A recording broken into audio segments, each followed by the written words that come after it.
My name is Chris Haw, and I'm a professor of theology at the University of Scranton. And I'm an author of 2 books, Jesus for President and From Willow Creek to Sacred Heart.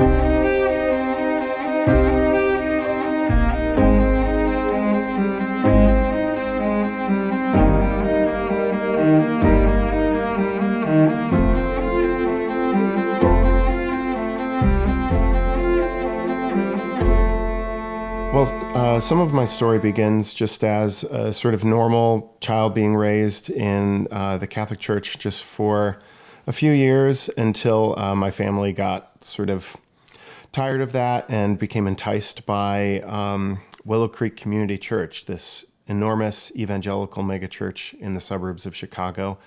And our family took to that, and I was very inspired by this very different way of doing church. And midway through high school, I also had something of a spiritual challenge and, wound of a friend committing suicide. And that put me into something of a deeper spiritual journey of kind of exploring meaning and grieving. And so working through my friend's suicide kind of put me on a path of, I guess, finding the connection between grieving and trying to find some spiritual solace. I also found that in the midst of that sort of spiritual turmoil, I ran into some friends that at this youth group over at Willow Creek that would take us down to the streets of Chicago to meet homeless people and to become sort of uncomfortable, to move out of our comfort zones. And so regularly going down to the streets of Chicago to meet homeless people and become introduced to the more challenging emphasis in Jesus's teachings that we should go out of ourselves to be uncomfortable with our wealth and try to, even as Jesus said, to sell your possessions, give to the poor, and there you will find your salvation. So for me, that began with visiting more of people on the streets, and it involved me wanting to learn more about poverty and suffering in the world by studying sociology and theology. So I did that at Eastern University, and it was at Eastern that I became more and more in touch with small Christian communities that had moved into abandoned places. Like in North Philly, there's a community with Shane Claiborne and The Simple Way, a community devoted to being among the prostitutes on the streets and helping people, through the tough times of living in North Philadelphia. It was one of the most violent and poor cities, parts of the cities in America.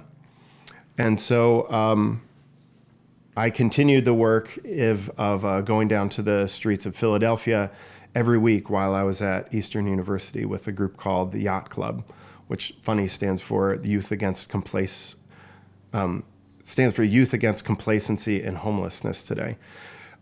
So working with those groups, I would continue the work of going out of myself and not just kind of pursuing my own privilege and comfort. And that ultimately led me to learn more about not just poverty in the United States, but to learn about the sort of global situation in which global climate change and increasing degradation of our world's resources is also a huge part of poverty in the world.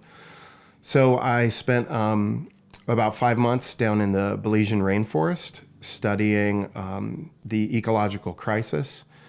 And it was there that I ultimately came to the conviction that I wanted to attend to and be present to the ecological crisis here at home, which is that we live in the most wasteful and yet also the most rich country at the same time. And so I wanted to find a place that was like something of the belly of the beast, so to speak. And for me, that was in Camden, New Jersey. It's one of the most violent and poor cities in the United States. And it was there that I had met a priest who had been exiled there because he had been vociferously and illegally protesting the war in Vietnam. And so he had created something of a beautiful church community in Camden, New Jersey, that was devoted to working among the poor, rebuilding the city of Camden, working through all of its environmental racism, trying to mitigate the pollution that had been affecting the poor there. His name was Michael Doyle, and he's been noted recently in a great documentary known as The Camden 28 and The Poet of Poverty. So anyway, I decided to move to Camden with a community of several other like-minded Christians and people that wanted to, in the words of Mother Teresa, find your own Calcutta. So I lived there for 10 years, working both in the small parochial school, the K through 8 kids school. I also worked as a carpenter, doing a lot of reclaimed woodwork, finding wood from abandoned houses or wood that was like left in dumpsters, and taking that to rebuild stuff like some of the woodwork you can find in my house, or building tables and cabinets for people. And also while I was there, I wrote a few books that I noted before.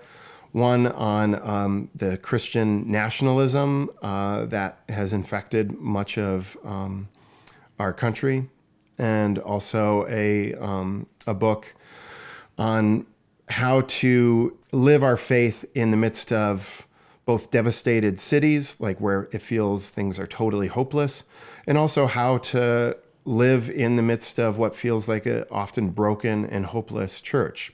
I see those journeys as connected. So I did that sort of work of being an author and a carpenter, and working on low-income housing and remodeling an old firehouse to turn it into an art studio in Camden, New Jersey. And after 10 years of that, I decided it was time to get my doctorate. And so I studied at Notre Dame, which landed me a job as a professor here at the University of Scranton.